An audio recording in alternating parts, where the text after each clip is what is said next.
This is a poem by Carol Ann Duffy, and it's called The Bee Carol. Silently on Christmas Eve, the turn of midnight's key, all the garden locked in ice, a silver freeze, except the winter cluster of the bees. Flightless now and shivering, around their queen they cling, every bee a gift of heat. She will not freeze within the winter cluster of the bees. Bring me for my Christmas gift a single golden jar. Let me taste the sweetness there, but honey leave to feed the winter cluster of the bees. Come with me on Christmas Eve to see the silent hive, trembling stars cloistered above, and then believe. Bless the winter cluster of the bees. Hey, does anyone else have a poem that they would like to read? My own magic. The gold flames dart. I shall burn a pink rose, a black hand's tiny feather, and a human heart. I shall never poison, I shall never murder. This heart has no owner, it's only mine. No dove's gore in a bowl. My magic isn't cruel. Into the witch stew I will toss my own soul. Thank you. Back to you, Saber and Johnny. Thank you. On June 11th, 2010, this morning, I think my poems need refining, polishing. I have this basics of writing book in my hand as I sit at the breakfast table. The table's honey-colored age glows through the polyurethane layer I didn't like when I bought it, but it holds up well, no coffee rings stick. This oval table should open, but I never had the leaf, only a crack across the middle accumulating crumbs. If you are tall, choose your seat carefully when you come for coffee, or you won't be able to cross your legs. This nook in my kitchen is small but friendly. Two tall bookcases hug one wall next to the door to the garden. They are packed with cookbooks, notebooks, Crayolas, and New Times crossword puzzles I print out for my mother, then save, because I can use the backs of them to write a poem, or make the grocery list, or take notes about what a polished poem really is while I drink my coffee. An oval mahogany table in the corner next to the window holds an antique urn-shaped lamp, worse for the wear with its tilting hat. And on the third wall is an outrageous gilded mirror that merits a single wall in a grand dining room. But I don't have that anymore, so Mirror and I made a bargain. I let her stay with me on the condition that I can tone her down with tiny clip-on koala bears and a flower lei made of tissue paper. And anything else that gets left here. I sense she groans under the insult. I understand. I see the neighbor's house across the street through the summer foliage and trees. She collects her New York Times every morning near the road in her bathrobe after checking both directions, avoiding witness before she steps off her porch. She doesn't see me inside of my house watching, deciding if I like her bathrobe or not. An ant crawls across my scrap paper, so I pick it up gently and put it outside. I pour another cup of coffee into my mug. The mug says all life depends on plants. I think of my daughter Kat in Costa Rica climbing in the canopy. I look at the bottom of the cup. Copyright 1997, Board of Trustees, the Royal Botanic Gardens, Kew. Fine bone china made in England. I frown. I want a registered copyright. My house vibrates. The UPS truck should not really drive so fast and crash over the speed bump. I read a dreadful sentence from the book that says a declarative sentence cannot stand alone. I reread it. Rereading doesn't help. It's not clear. I wonder how many of those I write. Declarative sentences that cannot stand alone.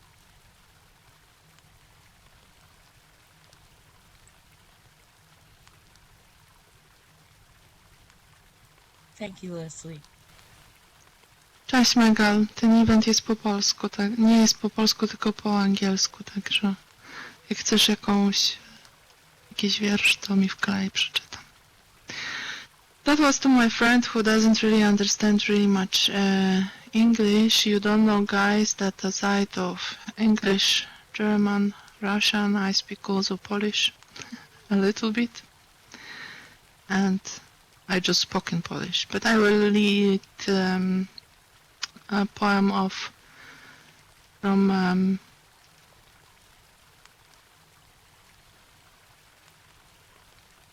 Shel Silverstein, Clooney the Clown. Pasting it on local chat.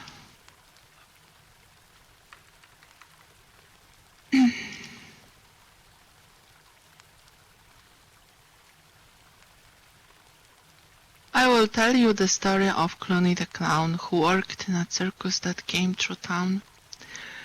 His shoes were too big and his hat was too small, but he just wasn't funny at all. He had a trombone to play loud, silly tunes. He had a green dog and 1,000 balloons. He was floppy and sloppy and skinny and tall, but he just wasn't funny at all. And every time he did a trick, everyone felt a little sick. And every time he told a joke, folk sighed as if their hearts were broke. And every time he lost a shoe, everyone looked awfully blue. And every time he stood on his head, everyone screamed, "Go back to bed."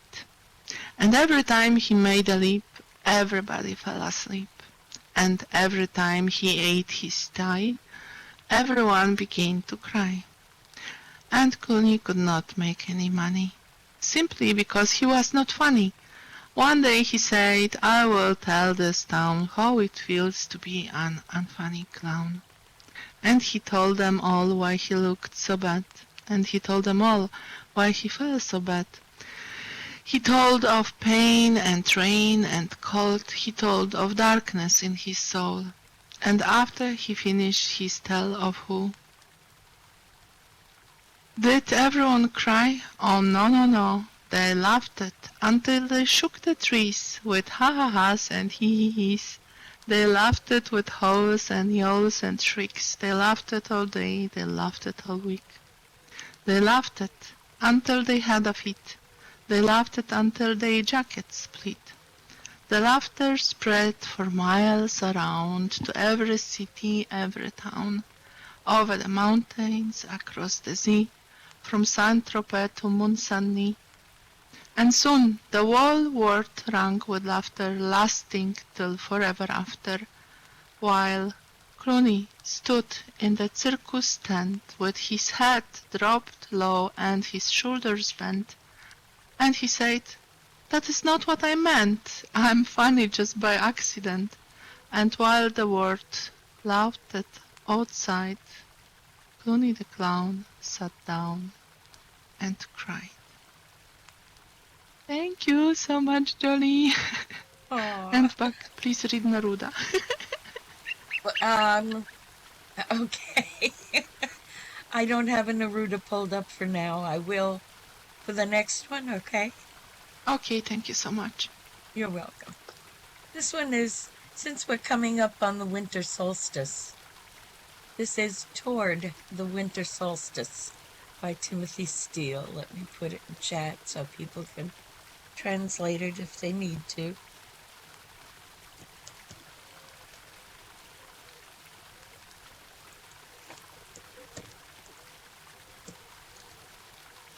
Okay.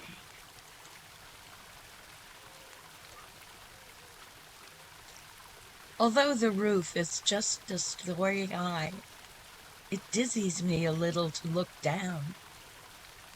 I lariat twirl the cord of Christmas lights and cast it to the weeping birch's crown.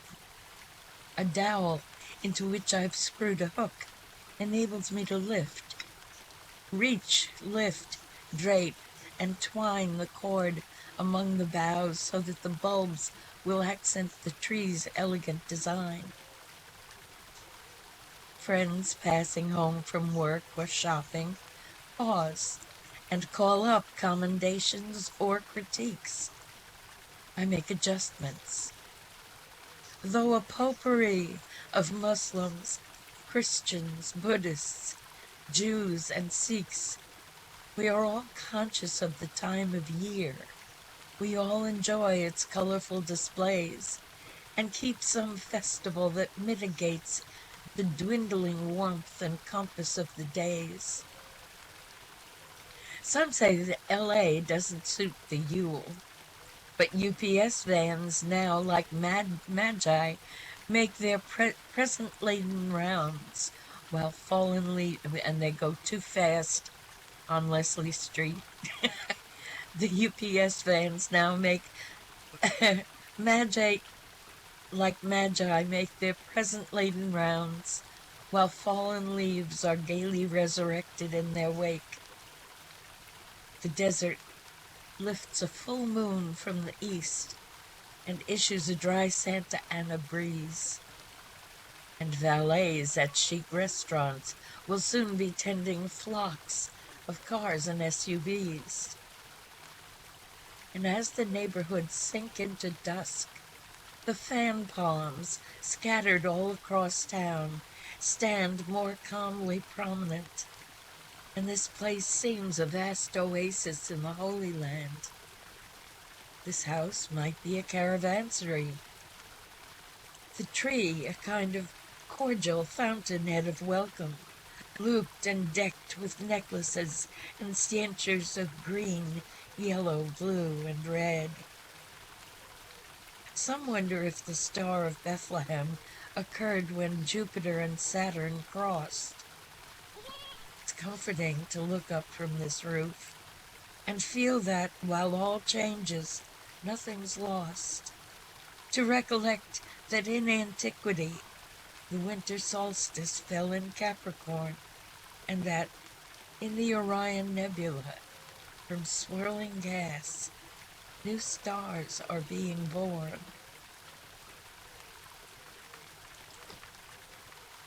Okay, Saber, you're back. Would you like to take over?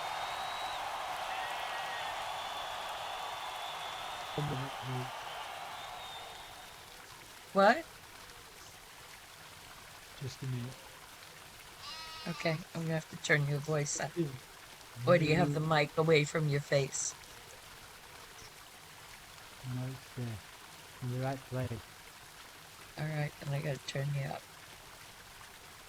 Just bear with me a minute.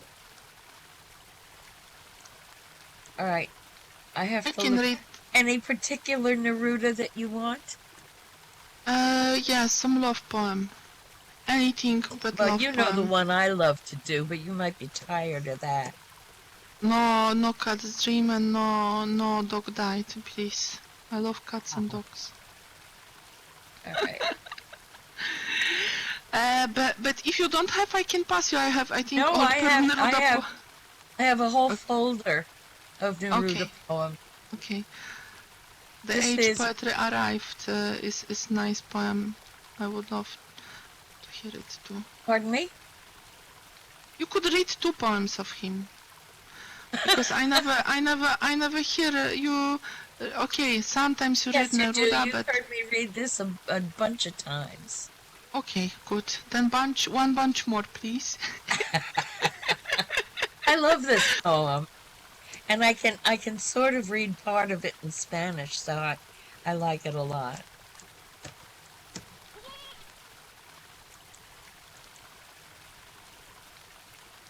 This is poem number 20 from 20 Love Poems and a Song of Despair by Pablo Neruda. Tonight I can write the saddest lines. For example, the night is starry and the stars are blue and shiver in the distance. The night wind revolves in the sky and sings. Tonight I can write the saddest lines. I loved her. Sometimes she loved me too. Through nights like this one, I held her in my arms. I kissed her again and again under the endless sky. She loved me. Sometimes I loved her too. How could one not have loved her great still eyes? Tonight I can write the saddest lines, to think that I do not have her, to feel that I have lost her, to hear the immense night still more immense without her. And the verse falls to the soul like dew to the pasture. What does it matter that my love could not keep her? The night is starry and she is not with me. This is all. In the distance, someone is singing. In the distance. My soul is not satisfied that it has lost her. My sight tries to find her as though to bring her closer. My heart looks for her. She is not with me. The same night whitening the same trees, we of that time are no longer the same. I no longer love her, that's certain. But how I loved her. My voice tried to find the wind to touch her hearing. Another's. She will be another's, as she was before my kisses. Her voice, her bright body, her infinite eyes. I no longer love her, that's certain. But maybe I love her. Love is so short. Forgetting is so long. Because through nights like this one, I held her in my arms. My soul is not satisfied that it has lost her. Though this be the last pain that she makes me suffer, and these the last verses that I write for her. Saber, are you ready? Yeah. Back to you. Lemon by Pablo Neruda. Out of lemon flowers loosed, and the moonlight love's lashed an insatiable essence. Sodden with fragrance, the lemon tree's yellow emerges from the lemon, moves down from the planetarium. Delicate merchandise, the harbours are big with it. Bazaars, for the light and barbarous gold, we open the heart. Miracle. A clotting of acids, rim, into the starry divisions, creation's original juices, irreducible, changeless, alive. So the freshness lives on in a lemon, in the sweet-smelling house of the rind. The portion, our canon, our set, cutting the lemon, the knife leaves a little cathedral, alcoves unguessed by the eye, that open assiduous glass to the light topaz, riding the droplets, altars aromatic facades. So while the hand holds the cut of the lemon, half a world on a trencher, the gold of the universe flows to your touch, the cup yellow, with miracle, a breast and a nipple, perfuming the earth, a flashing made tutelage, the diminutive fire of the planet. That's a lemon by Pablo Neruda. I don't know who wrote this. I might have written it, but I can't see who did.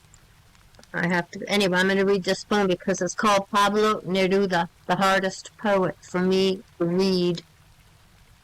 I find myself critical and angry about Pablo Neruda. and too breathless and awestruck. It is too much.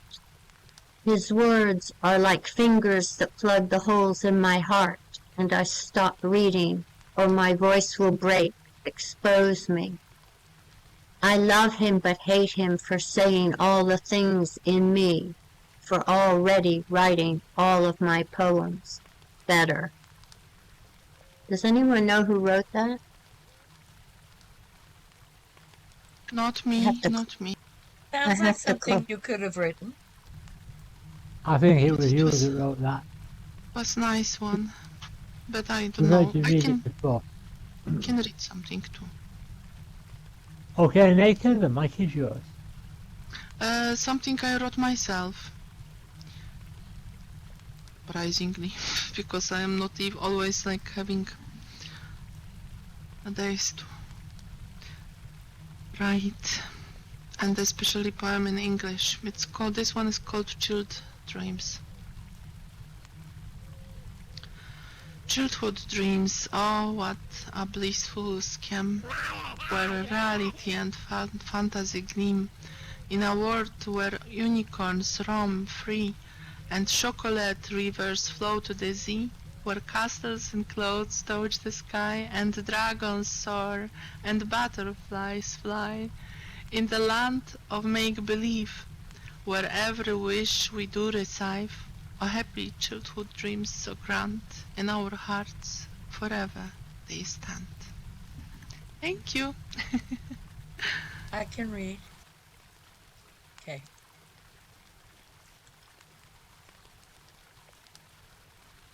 It's called For You So Far Away.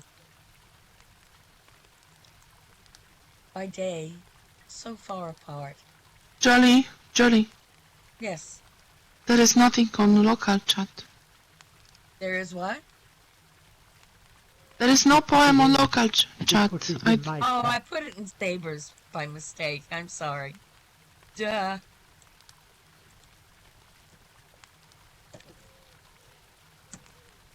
Here you go. Sorry. All right. By day, so far apart, I dream of holding you, of pleasing you, consoling you, my love.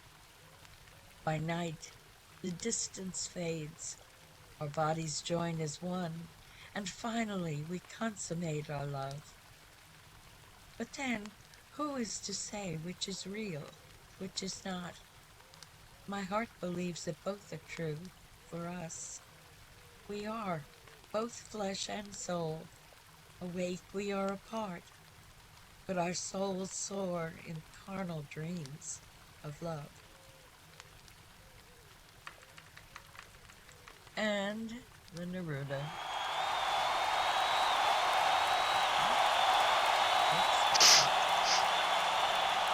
Alright, this is I do not love you except because I love you by Neruda.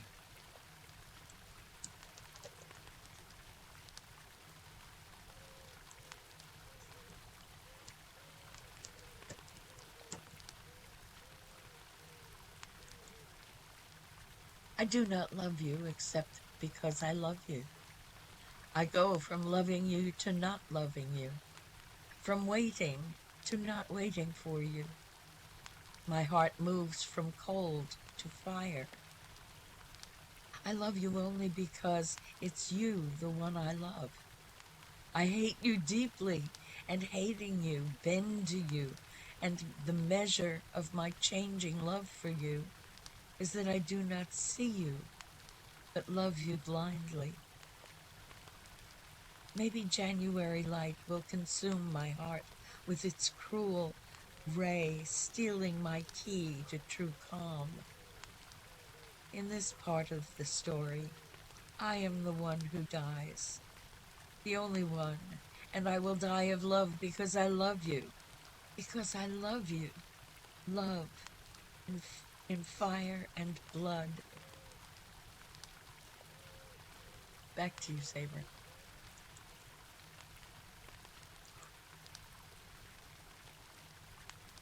Thank you, Lily. I was looking for this poem. I couldn't remember. inventory, but I can't find it. But it's called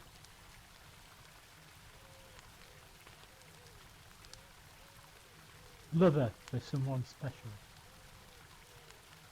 I can't put it in local chat, unfortunately. Lover, your body is so revealing, to my eyes you're so appealing. To explore it is beguiling, with my fingers so exciting. As I stroke your face with love, to caress your body longer, makes my ardour grow still stronger. I can't wait a moment longer to be yours, my love. Let your love not quench this fire, fill my heart with deep desire. Hold me close unto your breast, fill my world with happiness. As I ponder on your ways, let me see your tender sways, with the breeze the trees are bending. In my heart, my love's ascending, to be yours, my love. Without your love, my heart is empty. Oft your thoughts, they still do tempt me. In my waking hours, among the wind and showers, I catch a glimpse of your body oh so tender, and waiting for a word in my ear to be heard, from your voice so sweet and true. Oh, my love, I still need you. My heart it beats within me, to be yours, my love. Now the days are fast approaching, and my heart it is awaiting, for your kiss so warm and tender, for which my heart wants to surrender. By your side I now would be, now and for eternity, but the hours they pass so slowly, and I feel so very lonely, that the minutes are so long, and the birds they hid their song, yet my heart it is still aching to be yours, my love. If you have a poem that you would like to share, by all means please feel free to do so. You can even do song lyrics if you so like. I would love to hear. I can read something. Okay, Naka, the mic is yours. I will, I don't know what it was with Lambi, but it was definitely some kind of spam. So Socrates have to fix this animal. um, well, there will be no surprise, guys. I will read Neruda. And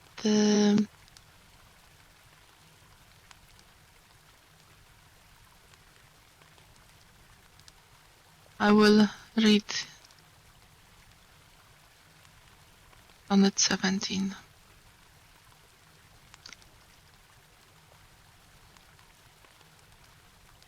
Just fetching it on local chat. So okay.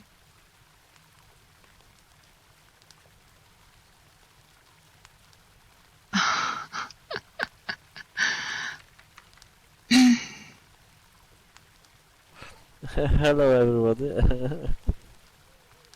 Megal, teraz nie gadaj, bo ja mam zamiar czytać. Przerywasz event w ten sposób. Okay. Love Sonnet 17 by Pablo Neruda. I do not love you as if you were a Zaltros or Topaz or the arrow of carnations the fire shoots off. I love you as certain dark things are to be loved in a secret between the shadow and the soul. I love you as the plant that never blooms but carries in itself the light of hidden flowers. Thanks to your love, a certain solid fragrance risen from the earth leaves darkling my body. I love you without knowing how or when or from where. I love you straightforwardly without complexities or pride. So I love you because I know no other way than this, where I does not exist, nor you. So close that your hand on my chest is my hand, and so close that your eyes close as I fall asleep. And this was Love Sonnet 17 by Pablo Neruda, and this was for you, Luke. Back to you, Jolly and Saber.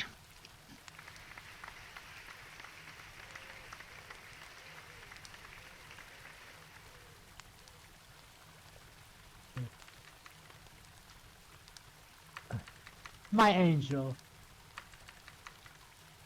perchance to dream a dream of you in some secluded woodland glade, whose babbling brook meanders through my thoughts, like my thoughts they do of you. Yet in the stillness of the night, when our passions feel so right, my angel rests her head on my shoulder and brings me to delight. Her soft touch, it melts my heart away, when her skin is next to mine and her hair brushes gently on my face, to steal my thoughts away from the cares of the day. What can I see when she is with me? In the mists of passion and harmony, I see love upon her smiling face, my angel of delight who comes to me and stays the night. She takes me to the place my heart would go, to heaven in a moment of warm embrace, and every distant place this universe can see, without leaving my present company. If you have a poem that you would like to share, by all means, please feel free to do so. If you We have to do... Oh, I'm sorry. If you have love song lyrics to read, then we would love to hear it. I have one. Okay, Jolie, the mic is yours. This one is for Socrates. We can't leave Socrates out, but we'll satisfy Naked too because it's Neruda. Can you paste on local chat, Jolly? Please? Can I please what? Paste on local chat. Because people, some of the people... I have it right now. Thank you so much. It's not there. Maybe you again pasted. Yep, it's there. Okay, thank you. Remember, my hands shake. I'm slow. Okay, this is called Cat's Dream by Pablo Neruda. I'm sorry, my microwave is going to be beeping. How neatly a cat sleeps. Sleeps with its paws and its posture. Sleeps with its wicked claws and with its unfeeling blood. Sleeps with all the rings, a series of burnt circles, which have formed the odd geology of its sand-colored tail. I should like to sleep like a cat, with all the fur of time, with a tongue rough as flint, and with the dry sex of fire, and after speaking to no one, stretch myself over the world, over roofs and landscapes, with a passionate desire to hunt the rats in my dreams.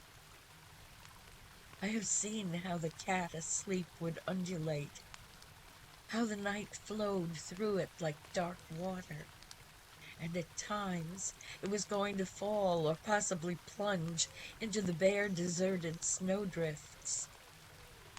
Sometimes it grew so much in sleep, like a tiger's great-grandfather, and would leap in the darkness over rooftops, clouds, and volcanoes. Sleep, sleep, cat of the night, with episcopal ceremony and your stone-carved mustache. Take care of all our dreams. Control the obscurity of our slumbering prowess with your relentless heart and the great ruff of your tail. Back to you, Saber.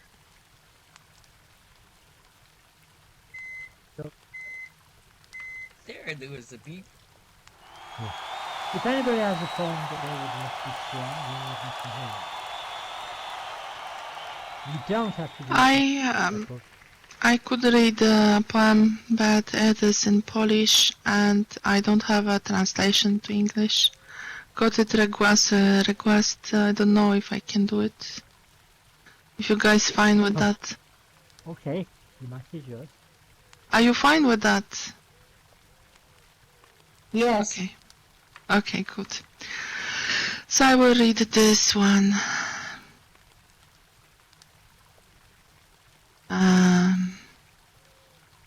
Krzysztof Kamil Baczyński. Niebo złote ci otworzę. Niebo złote ci otworzę, w którym ciszy biała nić, jak ogromny dźwięków orzech, który pęknie, aby żyć, zielonymi listeczkami, śpiewem jezior, zmierzchu kraniem, aż ukaże Jądro mleczne, ptasi świt. Ziemię twardą ci przemienię, w mleczów miękkich płynny lot. Wyprowadzę... Who is talking? No, just keep going. Czytaj dalej. To wyłącz ten voice, jeśli mam to przeczytać. Okej. I start over. Niebo złote ci otworzę, w którym ciszy biała nić, jak ogromny dźwięków orzech, który pęknie, aby żyć. Zielonymi listeczkami, śpiewem jezior, zmierzchu graniem, aż ukaże jądro mleczne, ptasi świt. Ziemię twardą ci przemienię, w mleczów miękkich płynny lot. Wyprowadzę z rzeczy cienie, które prężą się jak kot. Futrem iskrząc zwiną wszystko w barw, w burz, w serduszka, listków, w deszczów siwy splot. I powietrza drżące strugi, jak z anielskiej strzechy dym, zmienię ci w aleje długie, w brzóz przejrzystych śpiewny płyn. Aż zagrają jak wiolonczel, żal, różowe światła pnącze, pszczelich skrzydeł hymn. Jeno wyjmij mi z tych oczu szkło bolesne, obraz dni, których czaszki białe toczy przez płonące łąki krwi. Jeno odmień czas kaleki, zakryj groby płaszczem rzeki. Zetrzyj z włosów pył bitewny, tych lat gniewnych czarny pył. This is a poem of a Polish poet who was taking part in the Second World War, and the poem is both a bit about the war, a bit about love, a bit about the life. Back to you, Saber and Jolly. I hope you guys enjoyed this one, even though not understanding. I would like thank you. I would like to say thank you very much. Thank you. Wow. You're welcome. Saber, since Leslie says she never heard yours, For You So Far Away, I can read another one. Maybe you've heard this one, Leslie, if that's okay. Joey. This also is written in cinquain form. You're not listening, Joey. Oh, you're going to go first. Go ahead. This is the poem that I read earlier, called Lover. I'll just put it in local chat. Right, the mic is yours.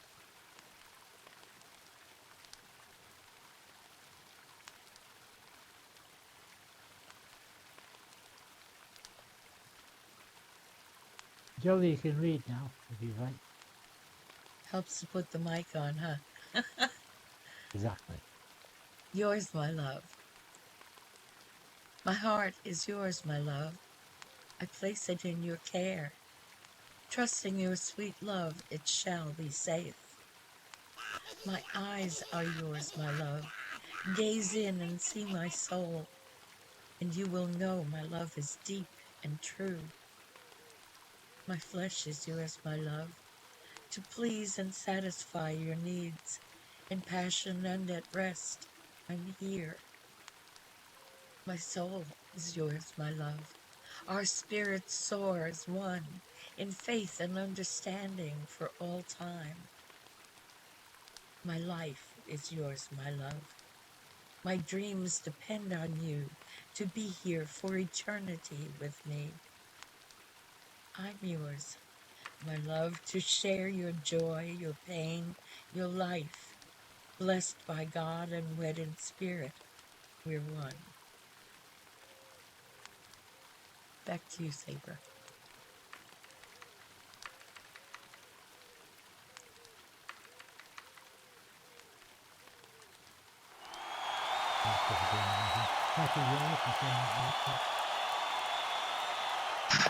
I've got one Socrates. It's not, well, it might be on the computer. The one that I've got in front of me is called The History of One True Motherfucker by Charles Buchanan.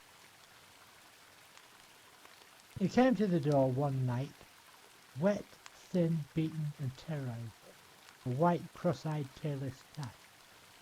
I took him in and fed him, and he stayed. Grew to trust me until a friend drove up the driveway and ran him over.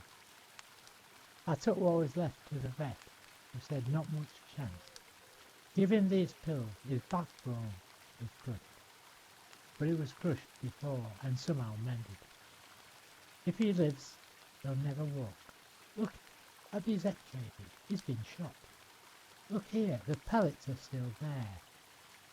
Also, he once had a tail, somebody put it off. I took the cat back. It was a hot summer, one of the hottest in decades. I put him on the bathroom floor, gave him water and pills. He wouldn't eat. He wouldn't touch the water. I dipped my finger into it with what he's in his mouth and talked to him. I didn't go anywhere. I put in a lot of bathroom time and talked to him and gently touched him. And as he looked back at me with those pale blue eyes, and as the days went by, he made his first move, dragging himself forward by his front legs. The rear ones wouldn't work. He made it to the litter box, crawled over and in. It was like the trumpet of a possible victory. It was like the trumpet of a possible victory blowing in that bathroom and into the city. I related to that cat. I'd had it bad. Not that bad, but bad enough. One morning he got up, stood up, and fell back down and just looked at me. You can make it, I said to him.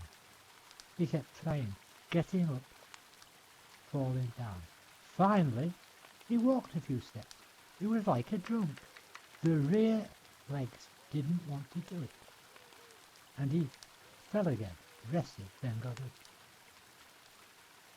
You know the rest. Now he's better than ever. Cross-eyed, almost toothless, but the grace in his back and that look in his eyes never left. And now sometimes I'm interviewed. They want to hear about life and literature. I get drunk and hold up my cross-eyed, shot, run-over, detailed cat, and I say, look at this. But they don't understand. They say something like, you say you've been influenced by Serene. No, I hold the cat by what happens, by things like this, by this, by this. I shake the cat, hold him up, in the smoky and drunken light. He relaxes. He knows it's then that the interview ends. Although I'm proud sometimes when I see the pictures. Later, and there I am, and there is the cat, and we are photographed together. He too knows it's bullshit, but that somehow it works. That's the history of One Tough Motherfucker by Charles Bukowski, especially for Socrates. So if you have a poem that you would like to share, by all means, please feel free to do so. We've got room for props, one more and less. An acre as a meeting. Have you got a meeting? No, we have no command meeting. We are not working in Sparta. Until the new year, there are no command meetings. So we can go longer if you like. Okay, does anybody have a poem that they would like to share? Black Cat by Rainer Lear Rilke, 1875 to 1926. A ghost, though invisible, still is like a place. Your sight can knock on, echoing. But here, within this thick black coat, your strongest gaze will be absorbed and utterly disappear. Just as the raving madman, when nothing else can ease him, charges into his dark night, howling, pounding on the padded wall, and feels his rage being taken in and pacified.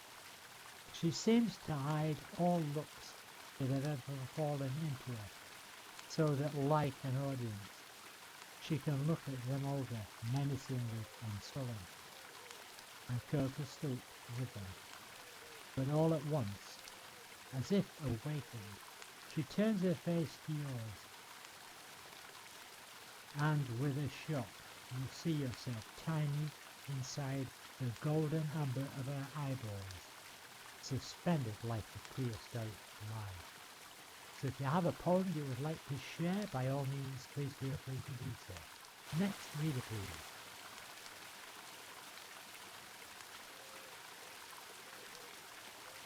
I could do a silly one. Okay, Jolie? Is that all right? Mako, or would you rather keep going with love poems? Oh, I love love poems, and I am in the arms of my love, so we listen both and we enjoy both of them. So you can go on with love poems. It must not be Neruda, of course. I don't want you tire you guys with Neruda, but anything by love goes. Or Christmas. No, I we said are here. I have a silly poem. Go on. We want silly poem too. It's not Neruda. It doesn't have to be always Neruda. I also love Mary Oliver, you know? Mary Oliver Because we're is in one. the holiday season now, so I've been pulling out the holiday poems. And this is one by Ogden Nash. I love this poem.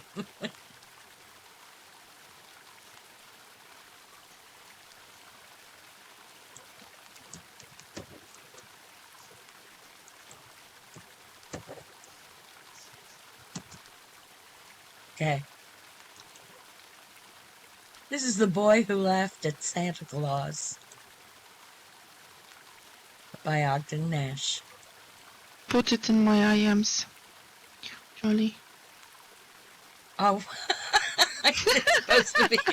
Well, see, we both goofed up then. Yes, exactly. I put my message to Socrates in your, sending you in mine. Okay. Well, see, we're being silly, so this is appropriate. The Boy Who Laughed at Santa Claus.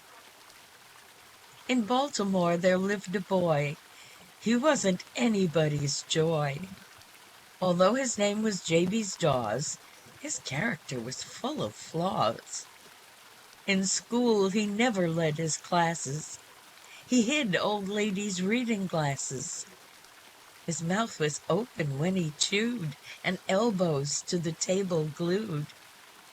He stole the milk of hungry kittens, and walked through doors marked no admittance.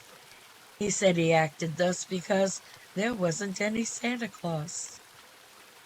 Another trick that tickled J.B.'s was crying "boo" at little babies.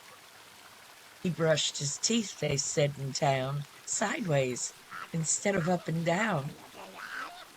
Yet people pardoned every sin and viewed his antics with a grin, till they were told by J.B.'s Dawes, there isn't any Santa Claus. Deploring how he did behave, his parents swiftly sought their grave. They hurried through the portals pearly, and J.B.'s left the funeral early. Like whooping cough, from child to child he sped to spread the rumor wild. Sure as my name is J.B.'s Dawes, there isn't any Santa Claus. Slunk like a weasel of a martin through the nursery and kindergarten, whispering low to every tot, there isn't any, no, there's not. The children wept all Christmas Eve, and J.B.'s chortled up his sleeve. No infant dared hang up his stocking for fear of J.B.'s ribald mocking. He sprawled on his untidy bed, fresh malice dancing in his head, when presently, with scalp a-tingling, J.B.'s heard a distant jingling. He heard the crunch of sleigh and hoof, crisply alighting on the roof. Oh, what good to rise and bar the door! A shower of soot was on the floor. What was beheld by J.B.'s Dawes? A fireplace full of Santa Claus. Then Jabez fell upon his knees with cries of, "Don't!" and "Pretty please!" He howled, "I don't know where you read it, but anyhow I never said it." Jabez replied, Saber, your mic is on. Jabez, replied the angry saint, "It isn't I, it's you that ain't. Although there is a Santa Claus, there isn't any Jabez Dawes." Said Jabez then with impudent vim, "Oh yes there is, and I am him. Your magic don't scare me, it doesn't." Suddenly he found he wasn't. From grimy feet to grimy locks, Jabez became a jack-in-the-box, an ugly toy with springs unsprung, forever sticking out his tongue. The neighbors heard his mournful squeal. They searched for him, but not with zeal. No trace was found of Jabez Dawes, which led to thunderous applause, and people drank a loving cup and went and hung their stockings up. All you who sneer at Santa Claus, beware the fate of Jabez Dawes, the saucy boy who mocked a saint. Donner and Blitzen licked off his paint. Back to you, Saber. And this one is especially for Joey. The Night Wind by Eugene Field. Have you heard the wind go hue? It's a pitiful sound to hear. It seems to chill you through and through with a stranger's speechless fear. 'Tis the voice of the night that broods outside when folks should be asleep. And many's the time I've cried to the darkness brooding far and wide over the land and the deep. Whom do you want, O lonely night, that you wail the long hours through? The night would say in its ghostly way, you, you. My mother told me long ago when I was a little tad that when the night went wailing so, somebody had been bad. And then when I was snug in bed with her head inside, with a blanket pulled up round my head, I think of what my mother said and who'd been bad today. I'd ask of the wind that hoarsely blew, and the voice would say in its meaningful way, you, you. That this was true, I must have laughed. You'll not believe it though. Yes, though I'm quite the model now, I wasn't always so. And if you doubt what things I say, suppose you make the test. Suppose when you've been bad some day and up to bed are sent away from mother and the rest, suppose you ask who has been bad, and then you'll hear what's true. For the wind will moan in its rueful tone, you, you. That's the night wind by Eugene Field. And if it makes you go, oh golly wobbles, that's why. It's for you.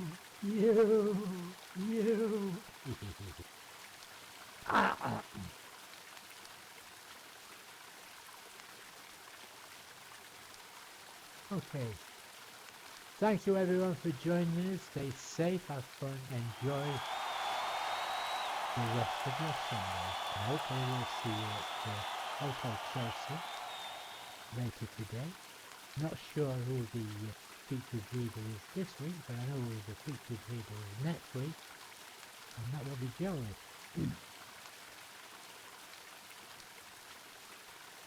Stay safe everyone, have fun, enjoy the rest of your Sunday. Thank you guys for staying up here for was 1.5 hours almost. However, see you again in a week. Bye guys. Bye.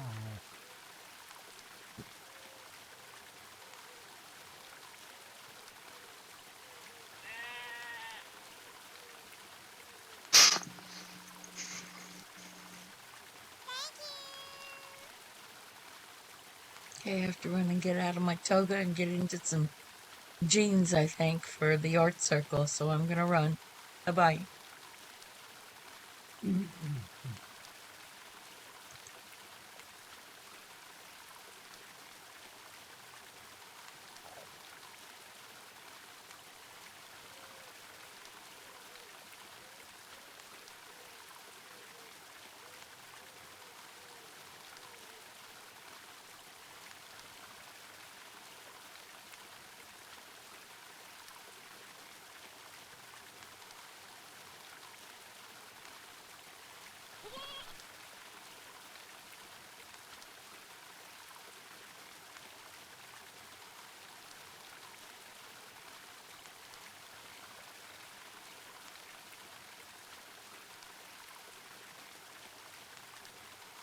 I talk to you all later.